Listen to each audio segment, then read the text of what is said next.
Planning and Land Use Management Committee meeting. And Councilmember Weezer, been joined by Councilmember Cedillo and Councilmember Englander.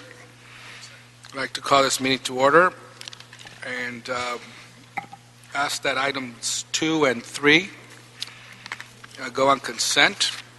And no objection if the CLA could read those items into the record, please. Sure. Both items 2 and 3, Councilman, are cultural heritage designations, one in CD 15 and one in CD 5. Okay, there's a last-minute card on number 2, so we'll put item number 3 on consent. Okay. And let's hear item number 2 right now. And call up the public speaker, Don Garza.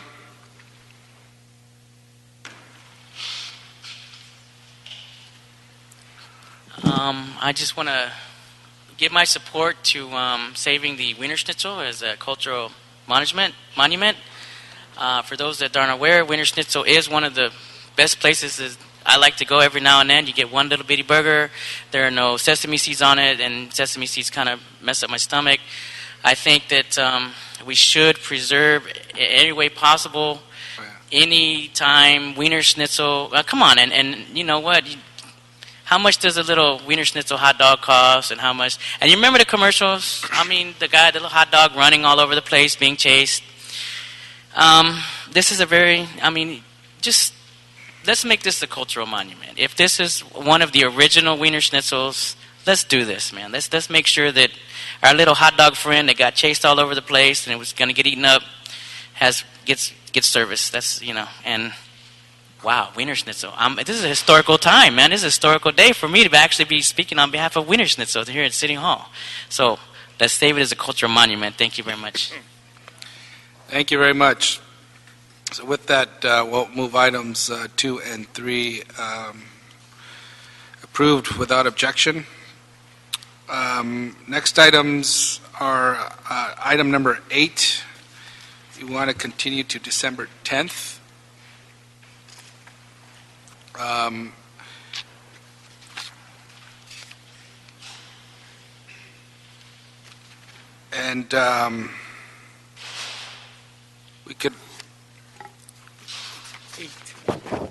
going to continue item number 5. Is there somebody here on number 5? I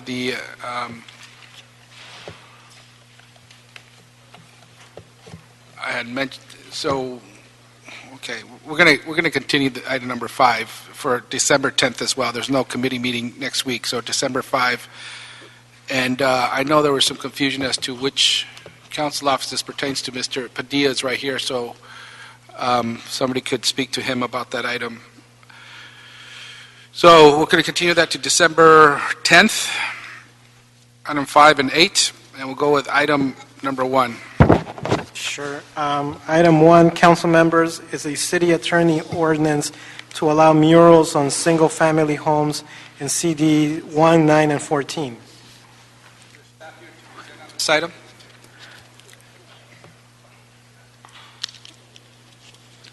Yes. Thank you. Hi. Good afternoon. Tom Rothman from the Planning Department. Here to present a minor revision to the mural ordinance that was adopted by council back in October. This revision will permit murals on single-family homes in 3 council districts, Council Districts 1, 9, and 14.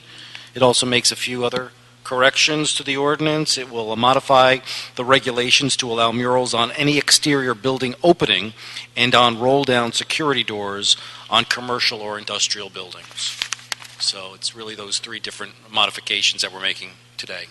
Okay, so this is implementing the pilot mural district in Councils 1, 9, 14 to allow on single-family homes. Now, the second part is, can you describe that a little bit, and exactly what the second piece of this will do? The second piece is allowing murals to, the original mural ordinance prohibited murals to be placed over window or door openings, but many muralists would like to place them on roll-down gates and other ways of covering their windows and doors. So just to ensure that that's allowable, we've made an exception for those, for roll-down gates.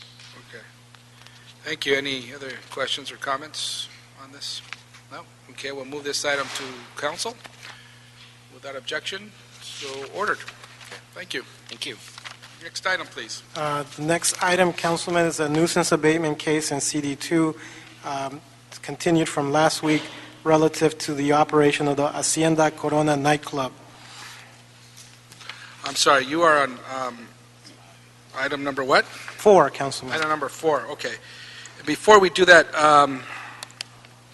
item number 6, we could receive and file that item. I understand the appeal has been withdrawn. Yes. So item number 6, The application, Councilman, has been withdrawn.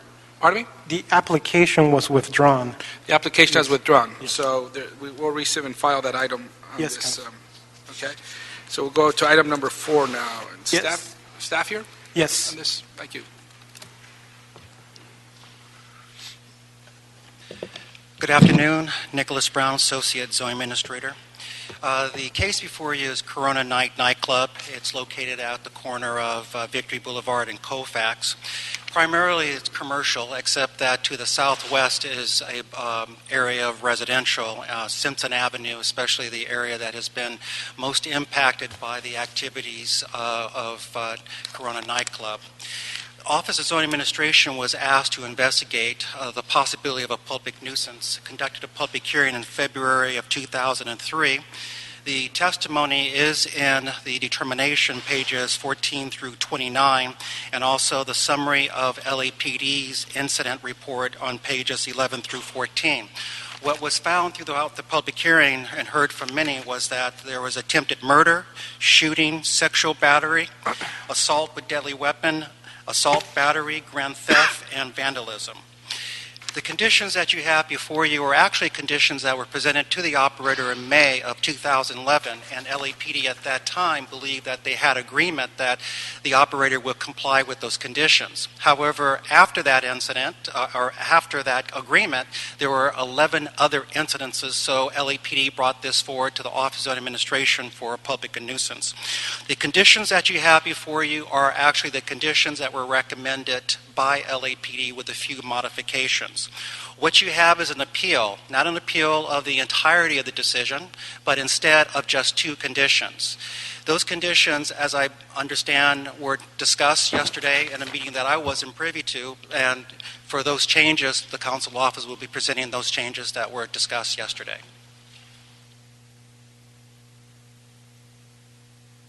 Thank you. With that, we'll go to LAPD.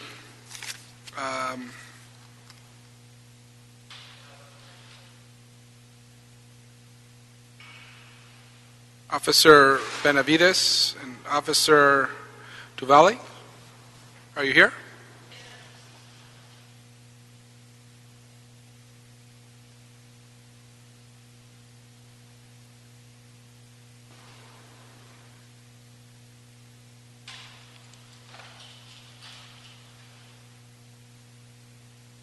And Officer Cindy Schreimer, right?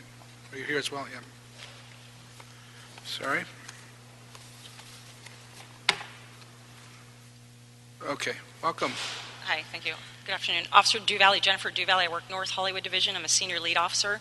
I've been at North Hollywood approximately 2003, senior lead officer since 2008. The club's come to my attention numerous times when I was in patrol, and then as a senior lead officer, which has already been outlined regarding how many radio calls and incidents were generated, which at that time in 2011, I did go to the club with some suggested conditions to try to improve some of the problems and radio calls that were generated. And after they continued, we initiated where we are now. Since then, I have talked to some citizens regarding, even up to today, which 3 have come, and several others regarding the improvements or lack thereof. And as a senior lead officer, I'm still getting numerous complaints on Simpson, which is a residential area, of the outpouring of some of the patrons late at night with intoxication, urinating, problems in the neighborhood, noise, and whatnot. So for my stance, it's still a problem location, and for a senior lead officer and with the community that I've spoken to. Great, thank you. Thank you. Officer Benavides? Good afternoon. My name is Officer Benavides from North Hollywood Vice Unit. I've operated this location numerous times in an undercover capacity. The way the location operates is as you enter the location, you are seated by the amount of alcohol you're going to consume. When you walk in, there is a waitress that greets you at the door, and they ask you how much you're going to drink. And that dictates where you're going to sit in the location. If you're going to purchase beer, one beer at a time, you sit further back or at the bar. If you purchase a bucket, which is 6 beers, you get closer to the dance floor. If you purchase a box, which is a full 12-pack, you get placed right in front of the dance floor. And if you purchase a bottle service, you sit on the dance floor right in front of the band itself. That is a big problem for us because the drunk service there it's out of control. The waitresses, you could go in by yourself and order a box of a 12-pack, and the waitress will bring it to you, and that's the last time you're going to see that waitress. So they're not monitoring the consumption of alcohol that the customers are doing or their intoxication from that alcohol. I've witnessed a group of 3 gentlemen sitting at a table next to me. Each one of them had a box. Each one of them had a 12-pack in front of them. And that's what causes the problems inside the bar that lead to the outside when the customers, when the patrons go home at the end of the night. Thank you. Officer Schreiner? Hi, my name is Officer Cindy Schreiner with Detective and Support and Device Division. We actually came on board on this case back in 2009. We were aware of the location, but the North Hollywood Vice Division just basically stated that the location was out of control and they requested our assistance. We specialize in nuisance abatement locations, which at that time we brought in other undercover operators and we produced the case to the city attorney's office for a nuisance abatement case. During this process, we met with the owners and we brought up suggested conditions, things that were catered not just to their business but the outside to mitigate those nuisances amongst the neighbors and the citizens. We thought we'd come to an agreement, then they appealed these conditions. To me, the most important conditions are specific number 10. The bottle service and the bucket service. There is no way to monitor the amount of alcohol that these individuals are intaking, which at that time, at the end of the night, they're imploding throughout their neighborhoods. We have citizens, and once you hear their testimony, you will be very clear how they're in fear. They can't go out at night. There's some that have businesses out of their home. They have to shut down at early hours, and they're finding urination. They're finding people naked on their doorsteps. It's out of control. We just would really like to state that we would strongly suggest denial of the appeal of these conditions and keep things the way they are. Okay, great. Thank you. And Officer, in terms of the actual, you said we had data from 2009 to the present. Did those incidents actually occur on the property or near the outside of the property? They're in and out. There are calls for service that occur on the property. Everything that we gather the data always has a nexus to the location. Anytime someone is pulled over or we've spoke to someone, they have to have a conversation that they've actually been inside the Hacienda Corona and they were drinking in that location. Okay. And the nexus has been established for the incidents noted in this case? Excuse me? The nexus was established for the incidents noted in this case? Okay. Yes, definitely. Okay, thank you. Okay, for the appellant, Scott Wellman. Good afternoon. How much time do I You have? have 5 minutes, sir. 5 minutes. And the public speakers have each, and the officers had whatever time they needed, and 5 minutes for the appellant, and a minute for each speaker. Very well. Can you all see the chart? Yes. I can hold it up. Just to start off, the scope of this appeal is very, very limited. Out of the 21 conditions imposed by the ZA, we're only really appealing 2 subparts. The biggest one of two subparts of two conditions. The biggest one is 10B. And the reason is that 10B prohibits what is the bread and butter of this business, and that is bucket and bottle service. It amounts to over 60% of the revenue. Without bucket and bottle service, and this is true of every nightclub I've ever done work for, they cannot stay open. So it's tantamount to a closure order, plain and simple. And there's no reason for it. If you look at the chart in front of me, since the last incident, they talk about a lot of incidents, but the last incident included in all the staff reports occurred in January of 2013, about a year ago. There's been nothing for 1 year. And if the councilman can look at this chart, you can see how, yes, there was a problem. But that problem has been worked on by this management and has gone down steadily to where there's been nothing for almost a year. And I would suggest that it's sending the wrong message to a business owner who works hard to fix their business, achieves that fix, and now they're going to be closed down. And so let me tell you some of the fixes they've done. They have over 11 changes. I'll go over some of them. They put fencing around it. They now have a neighborhood patrol by car. They have all licensed security and bonded security guards. They have new lighting. They have surveillance systems. They have a dress code which keeps any gang element out of it. They have worked very, very hard, and they look at their role as a collaborative partnership duty with the city. They understand the public interest in safety, and they understand that there's limited resources. So they've done their job, and the proof is in the numbers. And there's also significant support from this community for this business. This is a Latin-based business. I've attached to my papers, which I submitted yesterday, 25 declarations, 9 of which are from people right on Simpson who support this business. And I want to quote from these. They say, quote, "I have no current complaints about the nightclub. There may have been issues in the past, but it is clear that the nightclub owners have worked hard to eliminate these issues. The ownership should be commended for their efforts, as it has been a year or so since any problem relating to the nightclub has occurred. The nightclub is a vital part of our community for many years, provides jobs to our community, and should not be forced to go out of business because of a few incidents that happened long ago." Again, they should not be punished. This is the wrong message. The club is willing to do more.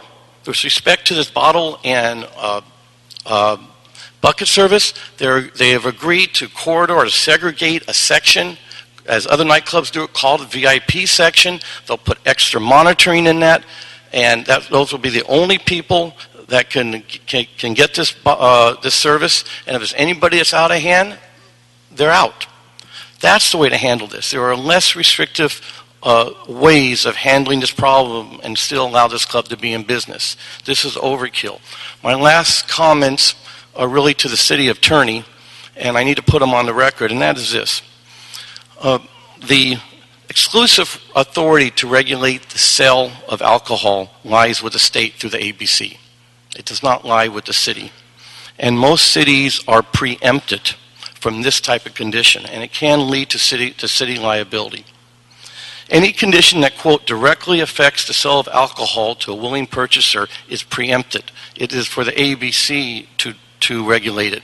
And that's exactly what's happening here.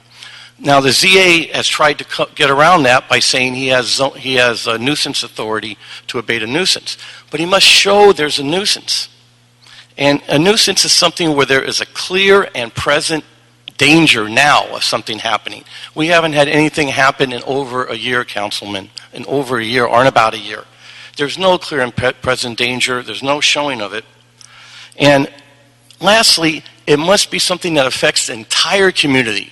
Yes, we have a few stragglers who maybe walk out and are loud and raucous on the neighborhood lawns. That's wrong. That's not acceptable, and we're fixing that. But that is not a public nuisance, and it fails of the constitutional mandate of what is needed to control public nuisance. Lastly, I would like to have the opportunity to cross-examine these police officers as to when they had their incidents, the time. That's very important because the numbers on my chart and from what the staff report says, does not bear out what they testified to. Okay, we'll Thank ask them if Thank those you. chart is accurate or not. You may want to leave it there, yeah, if you don't mind. Okay, next speaker is John F. That's what I have here, John F. After John F. is Annie. Hi, I am a homeowner and I live on 6200 Simpson Avenue.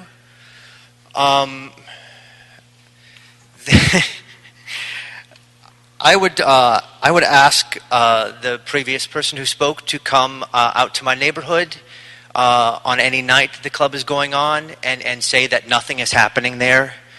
I was a little even worried to come today. A neighbor across the street one time came out and told some people to leave. We've got people racing up down the street, 2 a.m, beer cans. Neighbor next door, someone was pissing on his house the other day. There's a marked difference between when there's something going on at the club and there isn't anything going on at the club. And when they kick those people out, you know where they go? They come to our street. We have no lights on our street. So they're out there, they're having sex, throwing beer cans around. And again, when a neighbor came out one time to get the people out of there, they came back and painted up his car. So I would say the people in this Wrap it up. neighborhood Thank you. Yeah. are affected still. Thank you. Annie. After Annie is Rudy. Hi. I'm here because I'm afraid. I was afraid to even put my full name and my address down. My life was threatened last week when all I did was look out the window. There were drunk club goers on my street, and I opened the window, and pardon my language, he said, "I'm gonna fucking kill you, bitch." So you know what? I had to get my gun. My gun, my 2 dogs, my alarm, and 911. That's not the first time. There were people having sex on my car. When I tried to yell at them to stop, I got threatened again. My car's been broken into. I can't even look out my window without the drunks threatening me. I can't do anything. I've called 911. I would love to see this map and these dates because I have dates and times where I've called 911. I every single month. And I understand that they say that these people are getting kicked out when they're horrible. If they're that horrible, keep your business contained. Keep them in the vicinity of your business or escort them where they're out of the neighborhood. Because what you've done is ensure that the meanest, baddest, most awful people are in front of my house now. And I'm afraid. Thank you. One suggestion, Councilman, if the speaker can give those documents and the data to the city clerk. Yes, if I you have could dates. submit that. If you could Yeah. submit that to the city clerk, please. I'd rather not submit it with my name. Okay, but that's fine. I can certainly. Rudy. Good afternoon. I mean this with all respect, but honestly, I hate being here today. I hate having to take time out of my work day to come here today. But what I hate more is what's happening to our street. I don't know what's happening inside the club, and I can't speak to that. I've never been there. But waking up on every morning when there's something going on for the club, waking up to literally used condoms in our street, syringes, bottles, cans, trash. People literally bring the party outside onto our street once the club closes. So our street, something needs to happen with our street. I don't know what happens with the club, but our street is in danger, and we are fearful.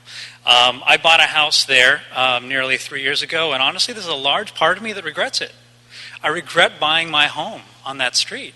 I had no idea that club was going to be as much of an issue as it is. So I don't know about the club itself, but our street is in danger, and we live in fear on the weekends when there's something significant happening at the club. And as the person mentioned before, when there's nothing going on, there is a marked difference. So thank you very much for hearing us today. Thank you. Risa Denise. After Risa Denise is Pablo Hernandez. There's no Rosa. Are there other people here who speak only Spanish? ¿Hay gente que habla solamente el español? Okay. We don't have an interpreter here? No. Okay. ¿Usted habla solamente el español? Sí, en inglés poquito. Que usted diga lo que va a decir y yo puedo Okay. traducir, por favor. Yo tengo mi negocio en la esquina de la Lancashire y la Victory, al frente de Salón Corona. I have my business on Lancashire and ¿dónde? En Lancashire y Victory. And Victory. across the street from the Sí, business. soy A&J Tires, soy una llantera. Tengo tres A&J negocios. Tires, it's, Primeramente, yo nunca he visto botellas ni nada sucio, siempre está limpio. Más bien veo de McDonald's los vasos. So, nunca he tenido problemas con ellos. Yo siempre estoy de 8 de la mañana a 8 de la noche. So, yo estoy aquí para soportar a ellos porque hay mucha gente que necesita trabajo y ellos necesitan de ese salón Hacienda, perdón. So, eso es todo lo que yo quería decir. okay, gracias.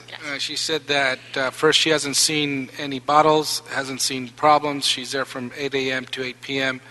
and that lots of people depend on that business for jobs. Thank you. Gracias. Pablo Hernandez? No Pablo Hernandez? María Elena Mercado?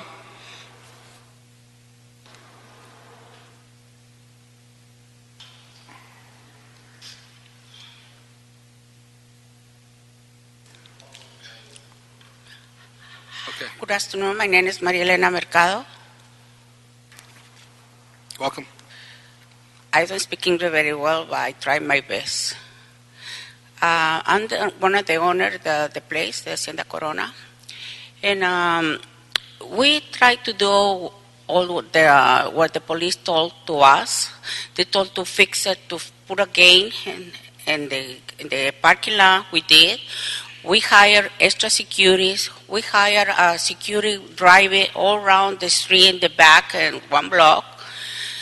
We try to do the best we had to do it to make it happy the police and the city because that's what we live for the business. So there's no reason to cut the business because if they want to cut a lot of condition, it's like closets at the nightclub. We try the best to fix it out, all the conditions they want.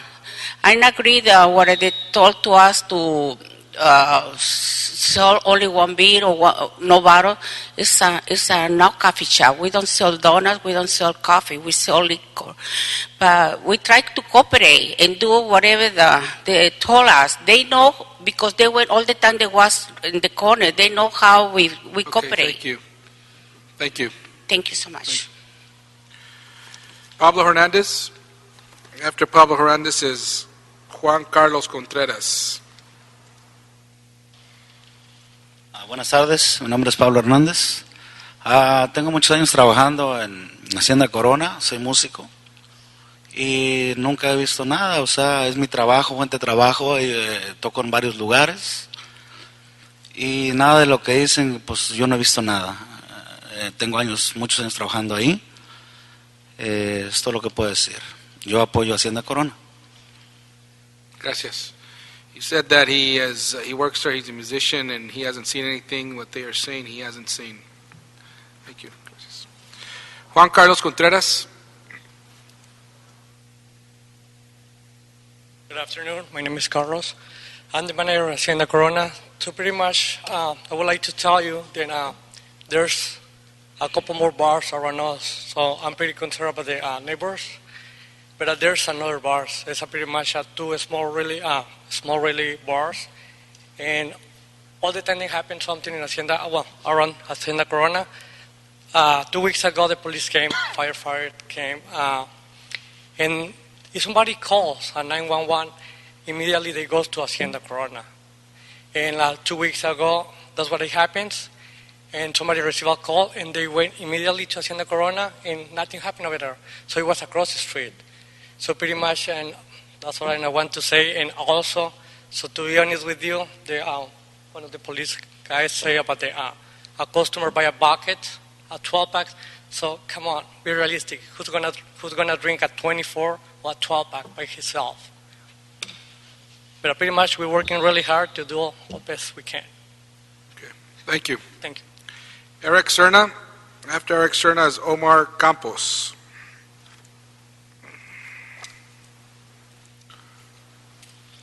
How's it going? Hopefully everybody's having a good day.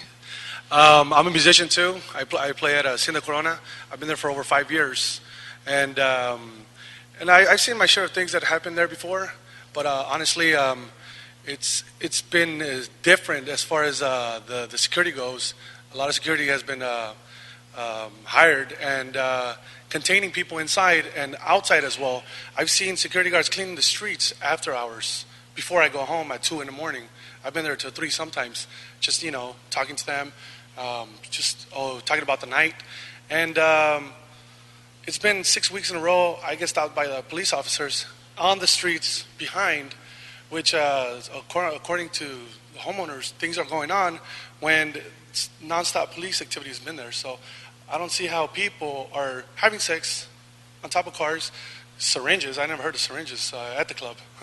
So that's my opinion as far as that goes. So, thank you. Thank you. Omar Campos, Maria Isabel Cervantes. Hi, I'm Omar Campos. I work there. I'm the host right there. I've been working there for 4 years. And obviously, I want to say I'm sorry, to the people, to the people that live right there in the city. We just try to do the best. Actually, I'm going to be talking for myself. I eat from there. I pay my rent, and I support my family from there. You know what I'm saying? So, we just trying to work with my boss to do the best. And actually, they talking about bottles thrown in the wrong street. And actually, we got the guards, making sure that they pick them, they just walking around, make sure there's no trash in there. So actually, we just working in there so hard. And one of the other things is what? I think if we try to follow the law, and here I think the police, they have to follow the law too. Because if you're driving, and if you do something wrong, the police are going to stop you. But it's no way or it's no reason they're going to be stopping you for no reason. They just pull over the people with no reason, only because they come out. They get enough from the place, and it's no reason. I think we have to follow the law, but the LAPD, they have to follow the law too. Thank you. Maria Isabel Cervantes, and then Melinda Rubio. Hi, I'm Isabel. I work in Hacienda Corona as a waitress, and I've been working there for 4 years. We do serve packets, but not for 2 persons or 1. They have to be more than 5 or 6.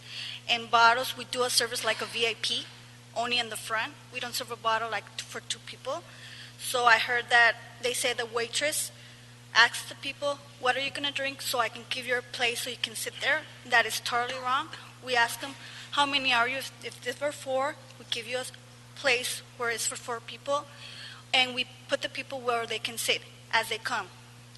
So I think, as I've been working there, I've been seeing a lot of changes, and when we go out, we see the security be picking the cans and things around when I get out of work.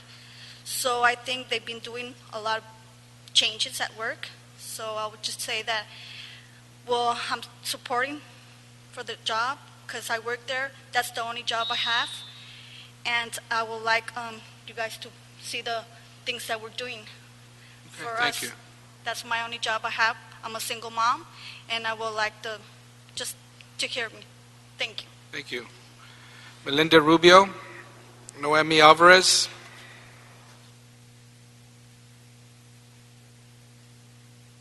Hola, soy Nelida Rubio. Yo vengo apoyando a Hacienda Corona porque es un lugar donde uno se siente tranquilo. Me siento bien cuando estoy ahí y yo no he visto ningún problema que haya en la hacienda. Esto lo puedo decir. Thank you. Gracias. She says she feels good when she's there, that she hasn't seen anything of what they're saying. Noemi Alvarez, Rosa Amezquita. Hi, my name is Noemi. I'm a customer of Hacienda Corona. I've been there, and I think they're working hard, and I don't know. It's just a place that, I think they're working hard, and their securities, they're good, and I don't know what that's to say. Well, the owner, he always go by and say, are you drunk? Do you need a taxi or something like that? So he's always checking on people. I don't know. just here to support them. Okay, thank you. Rosa Mezquita, Dinora Méndez. Buenas tardes. Mi nombre es Rosa Mezquita. Yo trabajo en la Hacienda Corona por 12 años. Nosotros nos encargamos, estamos parados en la puerta, nos encargamos de sentar a la gente, más no de ofrecerles cubetas o de preguntarles qué cantidad van a tomar. Los sentamos y ya la gente nos dice qué es lo que quieren tomar. No vamos a darles una botella de licor a 2 personas o algo. Nosotros sabemos las leyes de acá. Tampoco los obligamos a tomar más de la cuenta. Y el lugar se mantiene siempre limpio. Las botellas, el cuerpo de seguridad se encarga de limpiar todo afuera. Y tratamos de que se sientan bien y que se sientan como en familia. Toda la gente que llega ahí se sienta a gusto, se siente como en familia. Nosotros trabajamos a gusto, nunca hemos tenido problemas ni con clientes ni con los jefes. Tratamos de que todo esté bien en orden ahí adentro. Gracias. Okay, gracias. She says she's worked there for 12 years. They don't ask how many bottles or drinks they will have. We sit them and then we ask what they would like. We don't give them bottles of liquor to more than one person. It's always clean. We want to make everyone feel good. It's like family, and everything's been good. Dinora Méndez. And then after Dinora is Daniel Amezcua. Sí, buenas tardes. Mi nombre es Dinora Méndez. Yo tengo trabajando ahí 16 años aproximadamente. Yo soy mesera. Nosotros somos las últimas personas que salimos de ahí. Casi siempre que salimos ya no hay nada de gente, no hay personas tomando, personas peleándose, como están diciendo, o personas alrededor de las casas, y nosotros siempre vamos a dar la vuelta. La policía siempre está ahí. Digo, si hubiera un tipo de problema de gente peleando, o como dice, en el carro, haciendo no sé qué cosas, digo, ahí está la policía siempre está ahí.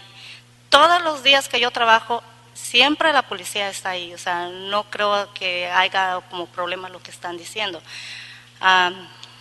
Tengo mucho tiempo trabajando ahí, todos estamos a gusto, las personas que llegan están a gusto, porque si no, no llegaran, pienso. Gracias. Gracias. I've been a waitress for 16 years. We are the last to leave, and when we leave, there's no one there. There's no one around. The police are always there, and every day the police are there, and there are no problems, as they say. Daniel Amezcua. Oscar Suriano, after. Hi, good afternoon. How you guys doing? My name is Daniel Mesqua, and I'm a fellow neighbor of theirs. In the past, there were problems. As everybody else is saying, it's been getting fixed as they speak. There's not a single day or night where there's a police patrolling. However, there's other problems that are rising in our neighborhood that are not being seen.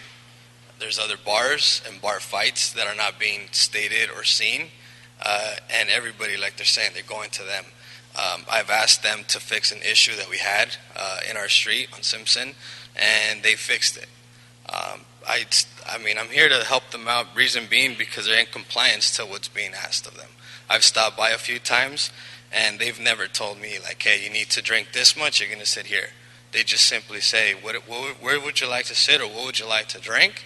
And then they accommodate you to whatever it is best for you as a customer or consumer. So, I mean, with that said, if everybody's compliance with the law, I believe everybody should have a reason to operate their own business as they can. Thank you. Oscar Suriano. And then Reina Cortés. Buenas tardes, mi nombre es Oscar Suriano. Bueno, un minuto no me va a alcanzar, pero en realidad soy un cliente que he visitado muchas veces la Hacienda Corona y pues me parece un lugar muy cómodo. Me gusta ir a relajarme. Siempre voy con mi esposa, salimos, nos ponemos de acuerdo, a ver, tomas tú hoy, yo tomo mañana, como sea, y salimos, nunca hay ningún problema. Me gusta el lugar. y la verdad es que pues no quisiera que lo cerraran o algo por el estilo. He salido y nunca he tenido problemas. Como dijo una señorita antes de mí, siempre que he salido he visto la policía que cuida el lugar, que bueno, yo trato de ser lo mejor para no tener problemas y no he visto nada que pueda perjudicar a los vecinos o a alguien. Es todo. Gracias. Gracias. I go there to relax with my wife. We leave and we don't see any problems. I like the place. Like the lady said before me, they haven't seen that there's always police when we leave, and I haven't seen any problems with the neighbors. Reina Cortés, Jesse de los Santos. Buenas tardes, soy Reina Cortés. Tengo 8 años de ser parte del cuerpo de seguridad del lugar y pues yo lo que les puedo decir es de que nosotros como guardias de seguridad, después de que cerramos el local, o sea que cuando sacamos a la última persona del lugar, nos encargamos de darle una vuelta a toda el área alrededor del local, o sea, toda un block para limpiar el lugar por si alguno que salió que nunca salen con botellas. Ahí no permitimos que salgan con las botellas, pero más de alguien compra botellas en la calle y se las toma en afuera, entonces sí las deja, pero nosotros nos encargamos de ir a limpiar el lugar, a recoger las botellas que supuestamente las personas han dejado, pero que nunca han sacado del lugar, porque nosotros nos encargamos de que el lugar no dejen que saquen las botellas para que la persona no tenga problemas con las autoridades que siempre están afuera esperando que salga alguien con botella o que esté tomado. Gracias. A la orden. I've been working there as 8 years with a security detail. We are the last to be there, and the last person to leave as well. We give a tour around the block, and we help clean it. People may drink, and they may have brought bottles from elsewhere, but none of it from the place, from this place. People don't bring their drinks out to this place, from this place.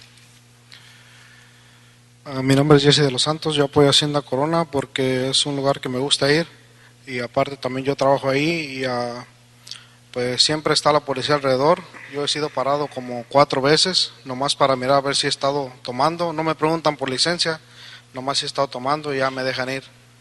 Así que yo apoyo Hacienda Corona. Gracias. I like to go there. I think he said he also works there. He's been stopped 4 times, and to ask him if he's been drinking, and he hadn't been drinking. That's it. That was Jesse de los Santos. Sandra Gonzalez and Emma Romero.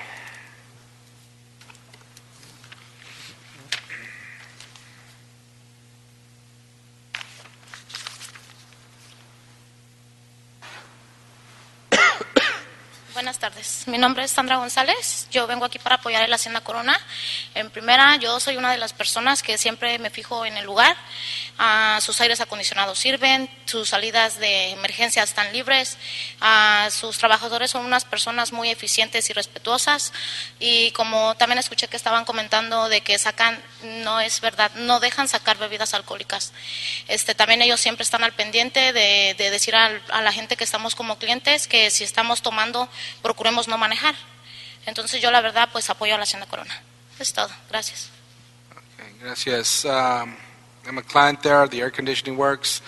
The emergency exits are working. They have good workers, and they often ask their clients if they had been drinking to take care of them. Emma Romero.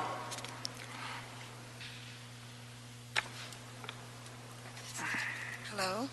My name is Emma Romero, and I am the secretary for Salon Corona, Hacienda Corona, DBA. And I've been there for 22 years, in that building for 22 years. So I know that sometimes I'm there at night also, and I don't see any problems like as much as everybody's been saying.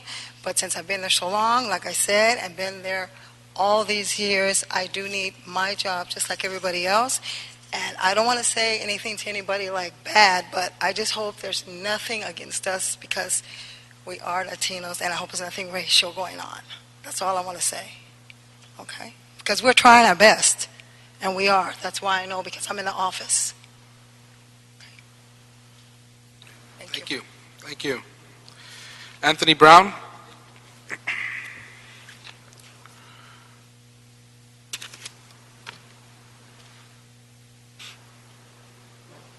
Good afternoon. My name is Anthony Brown. I'm from American Protection Group. We are the security company that just recently been hired to provide the security detail for the nightclub.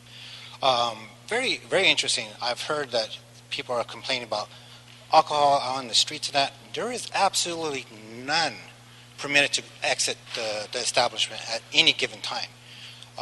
So I'm kind of not sure where the alcohol is coming from.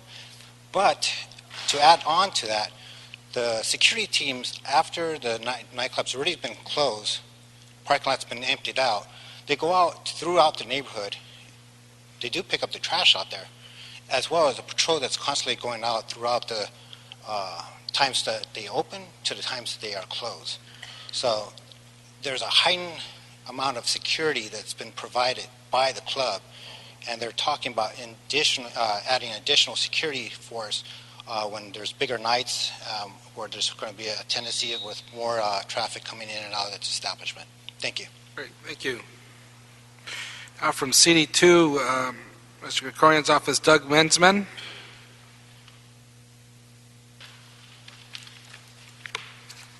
Yes, good afternoon, Mr. Chair, Councilman Doug Mensman speaking on behalf of Councilman Paul Krikorian. I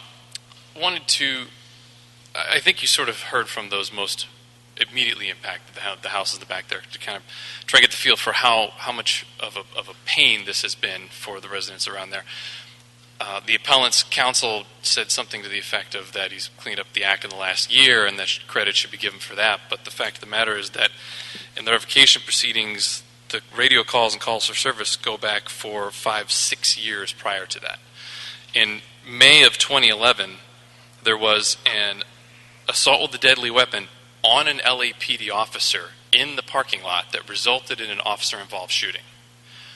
After that didn't even get the attention to clean up the act.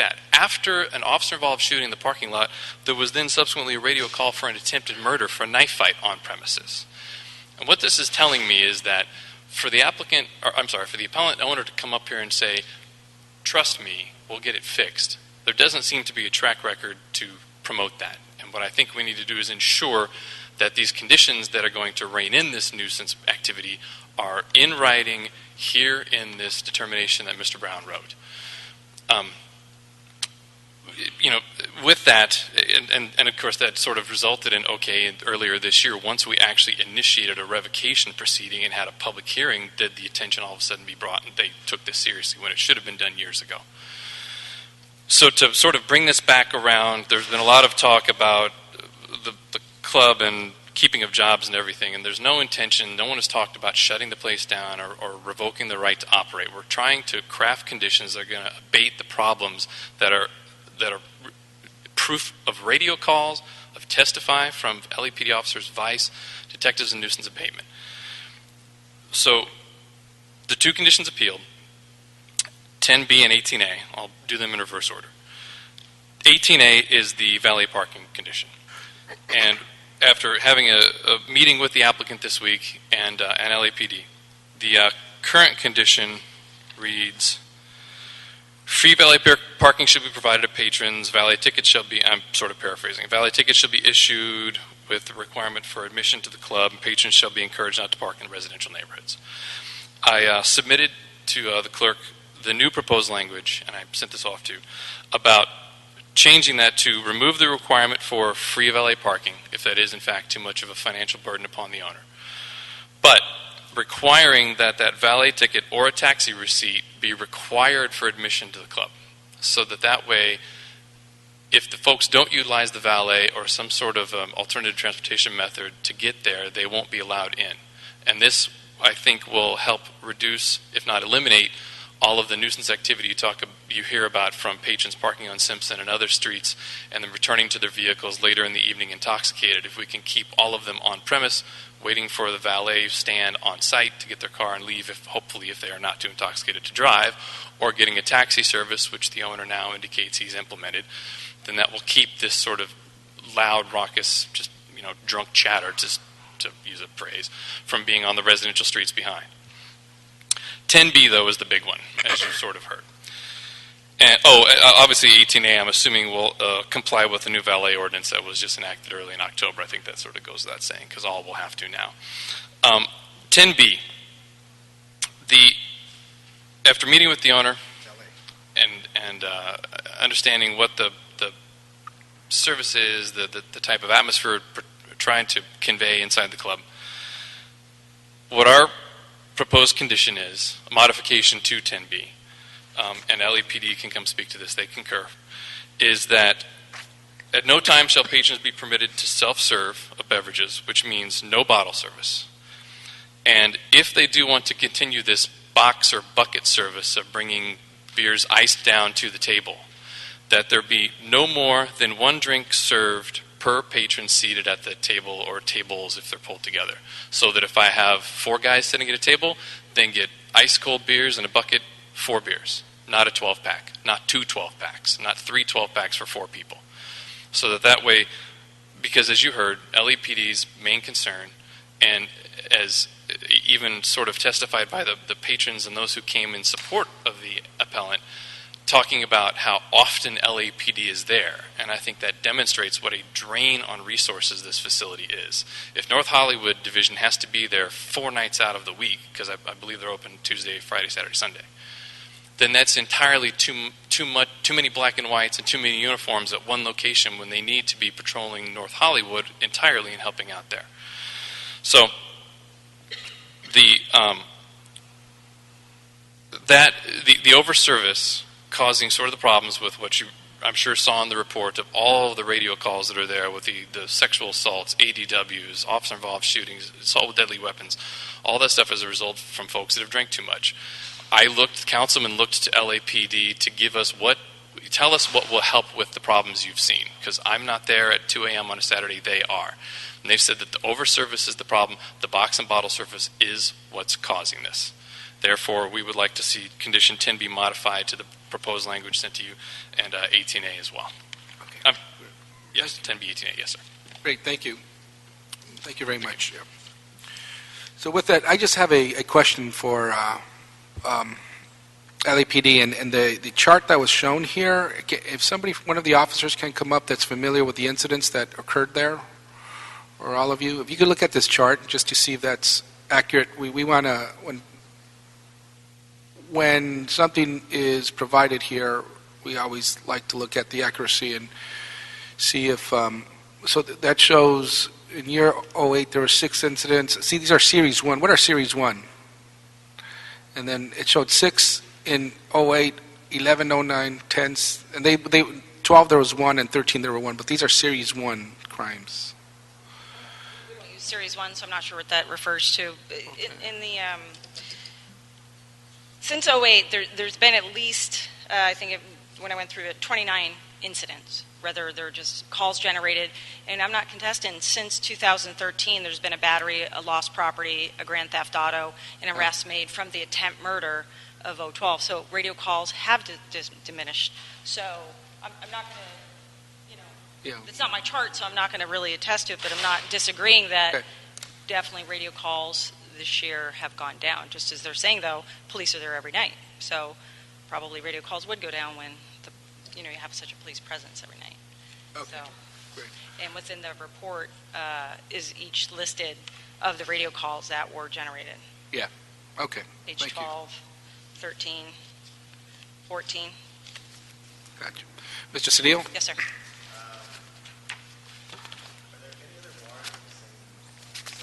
Put your microphone on, please. Any of the bars in the same vicinity? Yeah. I'll have the other officer make comment about that.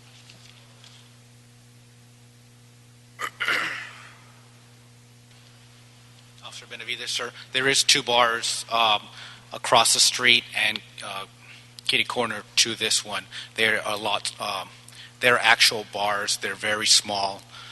One of them has maybe 5 2-person tables. The other one has a U-shaped bar with a 10 by 10 dance floor and maybe 15 tables. So there's 4 bars on that corner in that proximity? No, just 3. You said there's the Hacienda, then there's one kitty corner, and Yes, then there's two across? Captain's Cabin is kitty corner to it, and Los Torres is across the street from it. And then Hacienda. Yes, sir. How are you distinguishing the concerns that were raised here and attaching them to Hacienda? Because either our investigations have brought us to that location, or just the location in general. The Los Torres is I'm surprised it's still opened. They have very, very few patrons.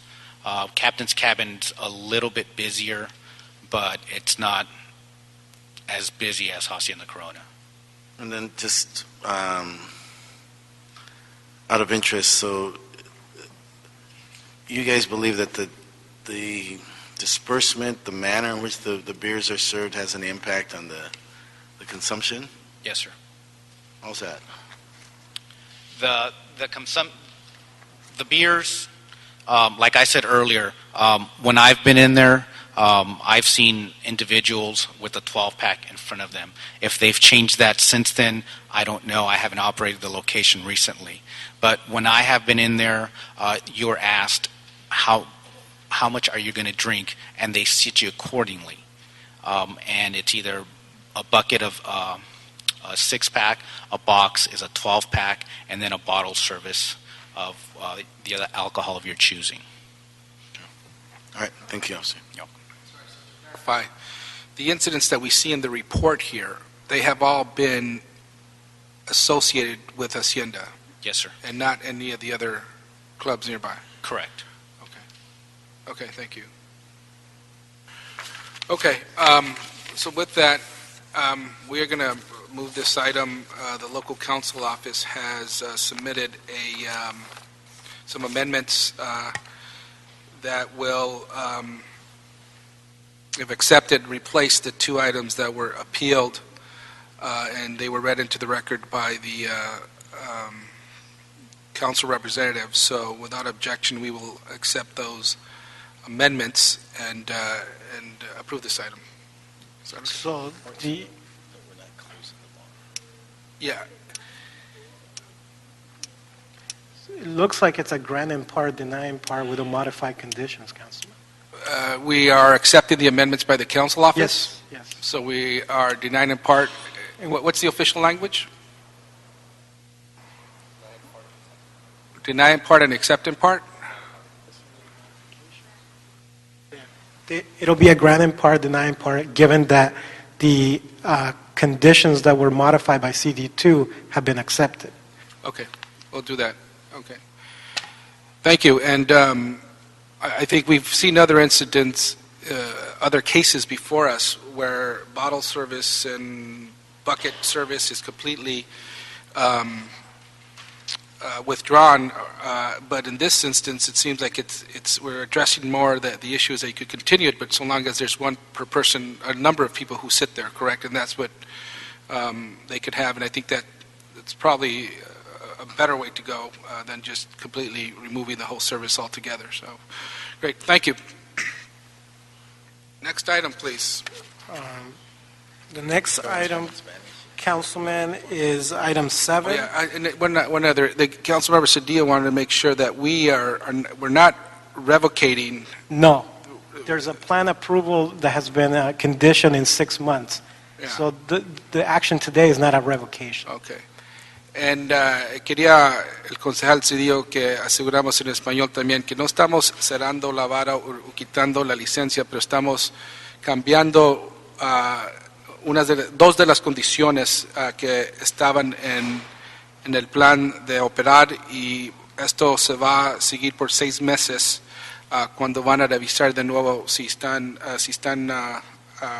asegurando que estas condiciones se están cumpliendo.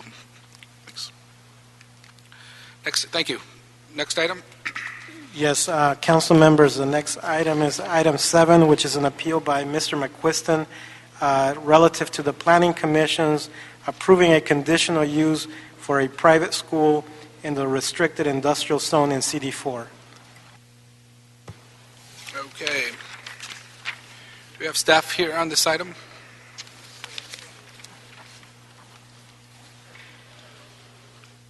Good afternoon. Jay Kim with the planning staff. I was the hearing officer for this case. This was a CPC case 2012-302A, which was approved by the Planning Commission in August for a conditional use to allow a private educational center in the MR1 zone. There was a zone variance for parking as well. The appellant has appealed on the basis of several points, and I could go through them now, or I could also come back and address some of those issues. We'll see as the issues come up. You could probably address them. Yeah, thank you. Okay, well, let's go to public comment now. We have the applicant, Josh Taylor.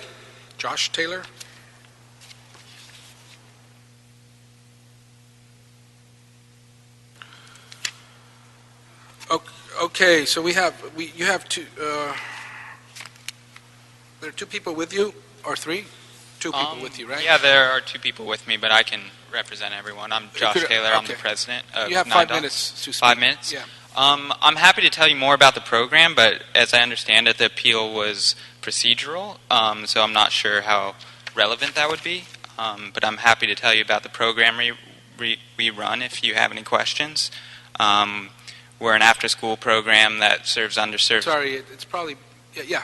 If you want to go now after the appellant, to hear what is being said, and then you could respond to that. That's probably more appropriate. I apologize.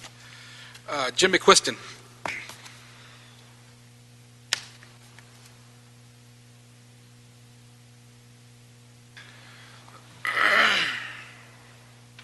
Jim McQuiston.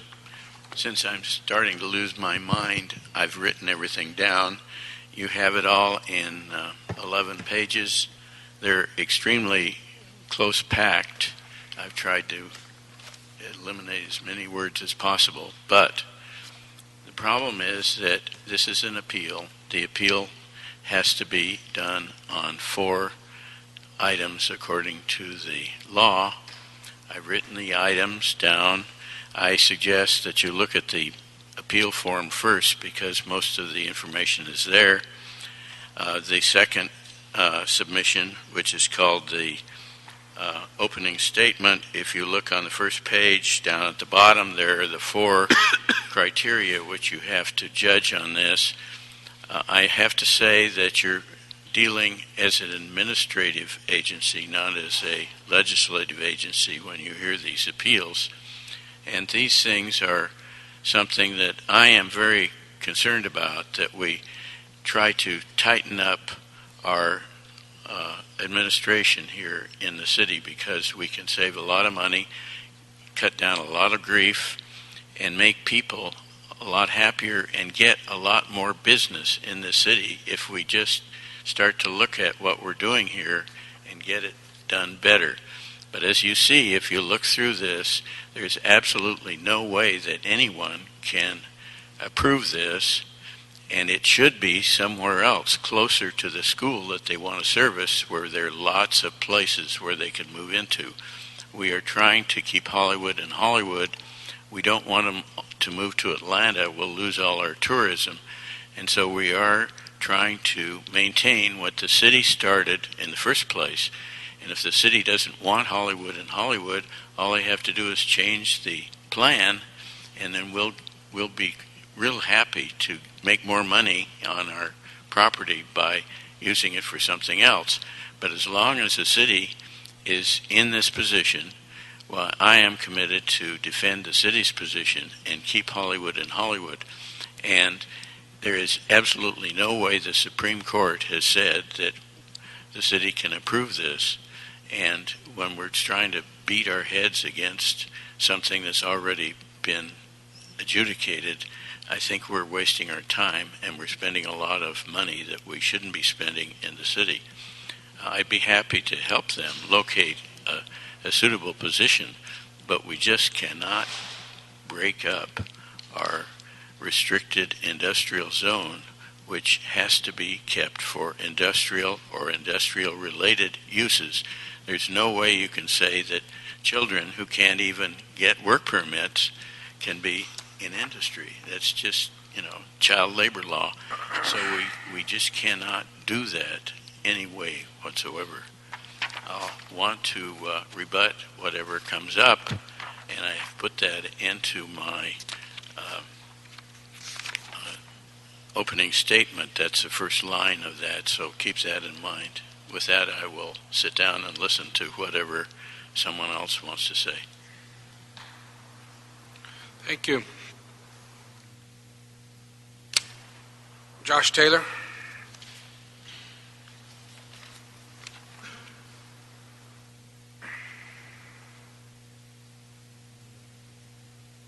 Yeah, so Josh Taylor, president of 9 Dots. So when we chose this location, we were looking to choose a location as close to Bancroft Middle School as possible, and this was the building. It's within 200 feet, so I don't know if we could really have done much better on that front. And we're a free after-school program, just trying to serve these underserved kids, and we're focused on engineering, math, and science, and we're trying to give these kids opportunities that they haven't had before. I think we've done a great job. We're running robotics programs, giving these kids, improving their grades, and I think it's been great for the community. We've received a lot of support from the community, from the science teachers at Bancroft, who we're working closely with, and from the local elementary schools. And as well as from our neighbors, we're getting a lot of support. We haven't moved in yet, but we're talking with a lot of business owners in the industrial zone, and they're really supportive of what we're doing. So, yeah. Great, thank you. Jonathan Lohner.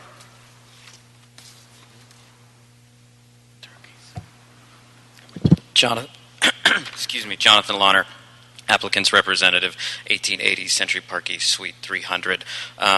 With regard to the use, I want to thank Mr. Taylor for going over that for your purposes. I think at every meeting that we've presented, the use of this facility too, whether it's the neighborhood council, hearing officer, CPC, or the BID, they've all been extremely complimentary with the work that he's been doing. From a procedural perspective, we've reviewed this case initially with the expedite unit, with the development services counter. Upon filing, then had our neighborhood council hearings, had our hearing officer hearing, came to CPC, at which all of those bodies looked at the municipal code cited in 1224.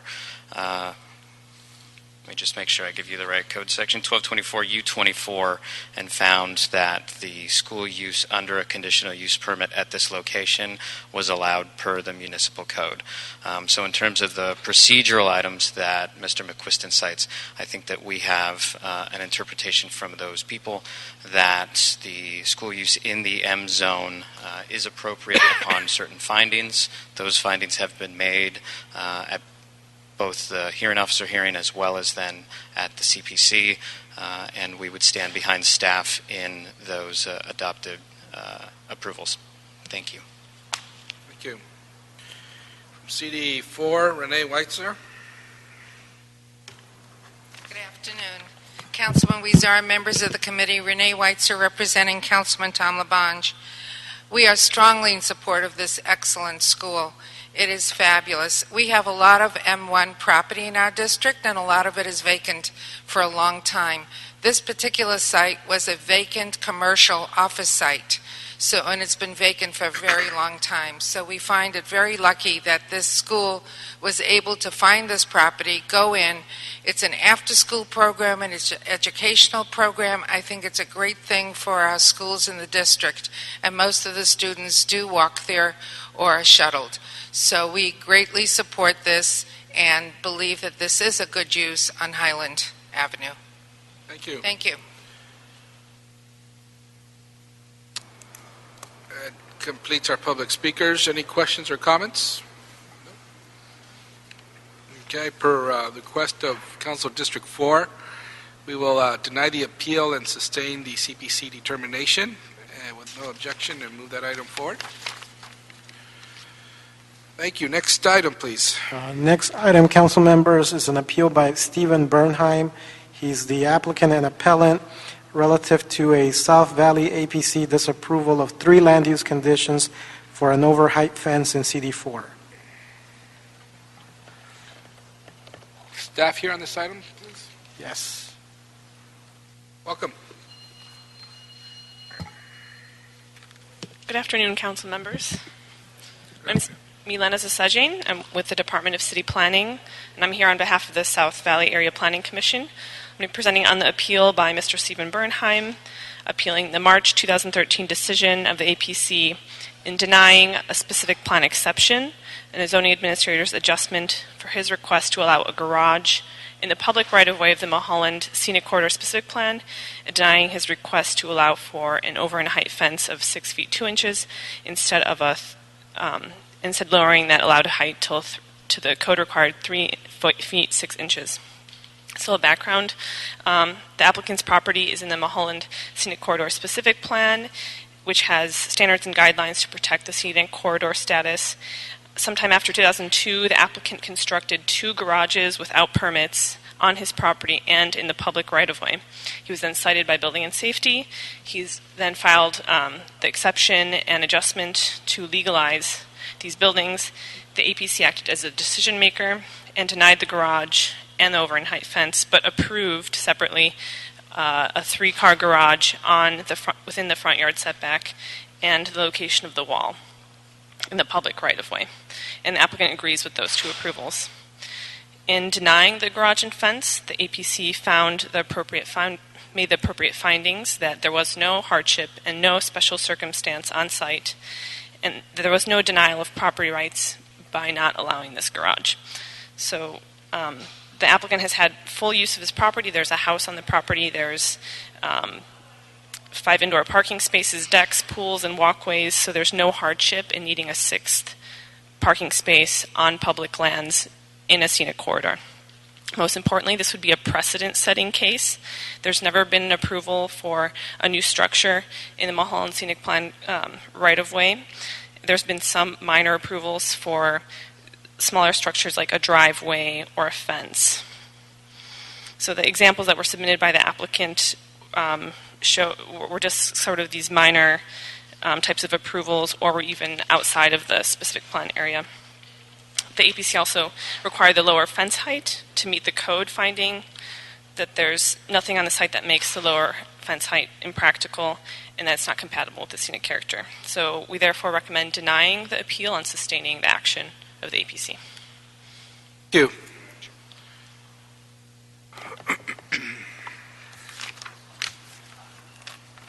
Let me get my cards on this, which I had here just a minute ago. Let's see. Here they are. The appellant, William Kohler.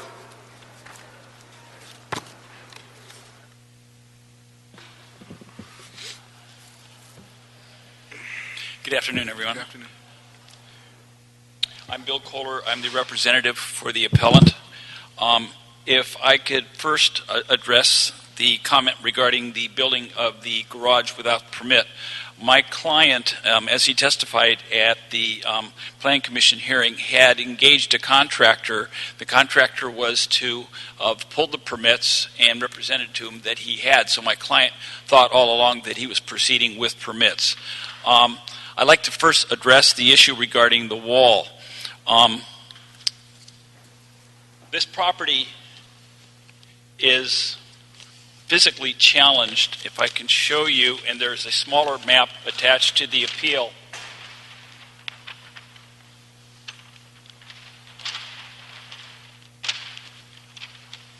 The green line shows the property line, which actually goes right to the front door of the property. That is in the setback area.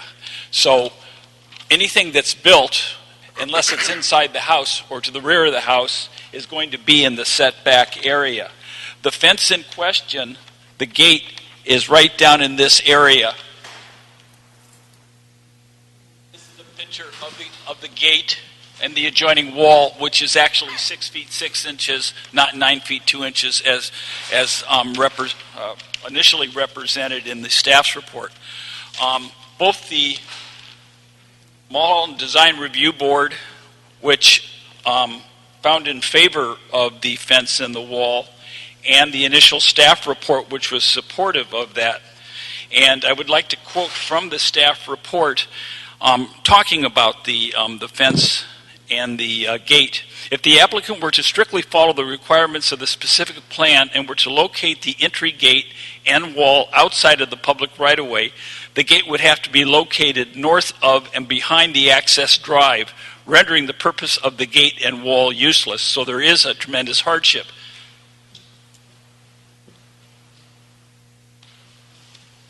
If I can show you once again on the map what I just read to you.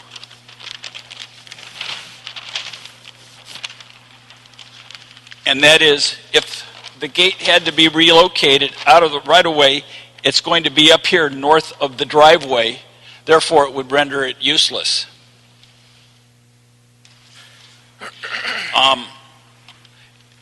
As stated in our appeal and supported by numerous photographs, such a wall and gate are commonplace in the Mulholland Drive specific plan area. And there's been no community opposition. In fact, there was community support for both the wall and the gate. And I would respectfully request that the council grant the appeal on that issue. Secondly, the one-car garage, which is in the right-of-way, is behind the gate.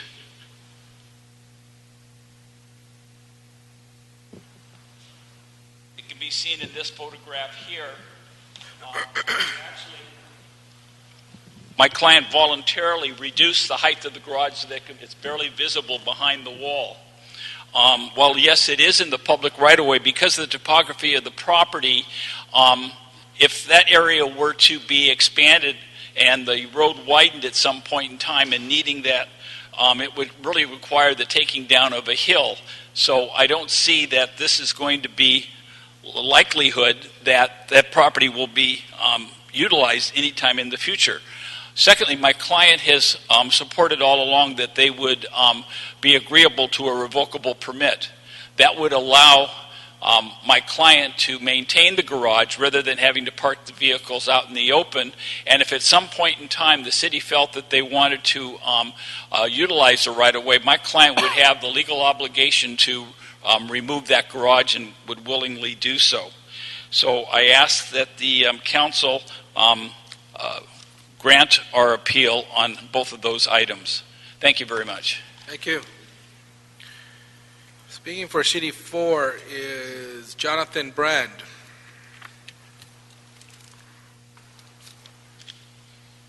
Chairman Weezer, council members, Jonathan Brand with Councilman Tom LaBonge's office.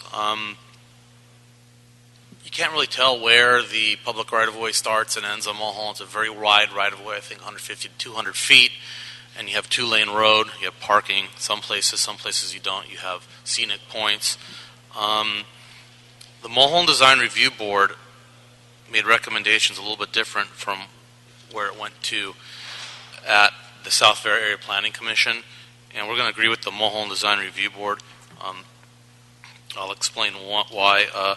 One, we agree with the Design Review Board and the APC in disapproving the specific plan exception to permit the encroachment into the public right-of-way. Structural encroachments into the public right-of-way, as planning staff said, are generally not allowed unless it is an extraneous circumstance, for instance, a land bridge to connect the street to the property for access, or if there are no other options. I mean, there's multiple garages on this site.